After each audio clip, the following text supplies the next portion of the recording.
Hi guys, GD's food for thought of today is do not worry about your actions in the past because everybody has things that they had to grow and learn. So you might be a hothead in your past. You know, people might can push your buttons easily in your past, which means that you didn't have too much control of your anger and things.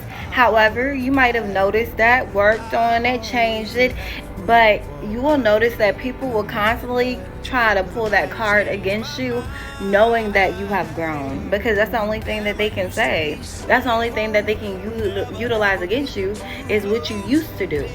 Ignore it. It doesn't matter what you used to do. Nobody is perfect. Everybody has things that they have to do, change, and acknowledge to grow. So them constantly dwelling on the things you used to do tells you that they still live in the past, not you. So you make sure that you honor and value yourself, and to make sure that you tell yourself like, hey, you did a good job changing. And when they do remind you of what you used to do in your past, use that as your own benefit. Like, dang, I done came a long way. I did used to have a problem with controlling my temper. I did used to have a problem with being able to stay calm when I'm facing adversities. But now look at me today. Look at all the struggles and the battles I faced, and I can still wake up and smile and be grateful. Give yourself acknowledgement. Give yourself a pat on the back, because you won't put on this earth to go through life school because you were perfect. You were put here because there are things that you need to learn, and God is trying to teach you those lessons by constantly putting you in a situation where you have to face those lessons and face that crossroad of what choice am I going to make? Am I going to use my growth and acknowledge that I have grown and stick to what I've been working on to stay on this path of growth?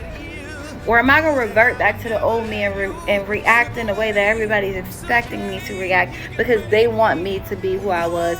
They want to see me fall. They want to see that old side of me because it makes them feel good because they have seen no growth. Or they haven't worked on themselves, so they want to make it seem like you haven't worked on yourself. Ignore. Learn when people are trying to provoke you. Learn when you are being put to a test as well. Prove to yourself. It has nothing to do with nobody else.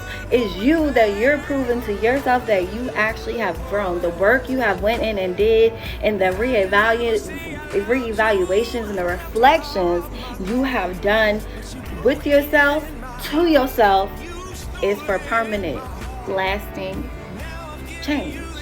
Not just because I'm sitting here and I'm like, oh my God, that was horrible, I needed to change it, God. No, you worked on it, and now you're faced with the same adversity again that usually triggers you because it was a wound in you that was not healed, that made that a trigger for you, that you have healed, and you can show you have healed it.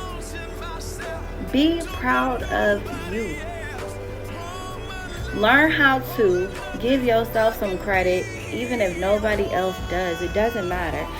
Know that you're changing for you, not for them. So why do you need their credit or acknowledgement? You don't. So stop looking for it. You need nobody's approval, nobody's validation. You and God know what you've been through. You and God know what you worked on. You and God knows what you changed. While they still living in the past, talking about what you used to do. Everybody has stuff to change. Ain't nobody perfect. So, for one, nobody should be talking or pulling on anybody's card if your slate isn't clean. And nobody's slate is clean because nobody in this entire world is perfect. So, they spend so much time studying and worrying about you that they're not working on their own selves and problems. And if they feel like they don't have anything to work on, then they think they're perfect, which ultimately tells you a lot about them because nobody's perfect. However, you stay on your high horse. You can stay prayed up. Stay looking forward, moving forward, trying to reach your next goal. We don't even use the word try. Reaching your next goal, the next thing on your list that you're trying to do, the next thing you're trying to change or go after, and keep that drive in you while you elevating and they still sitting back talking about the old you still sitting in the past, still dwelling on old stuff. Keep moving.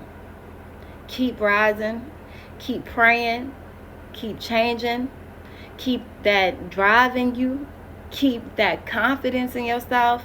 And don't look back. And as I always say, don't forget to pray. Bye, guys.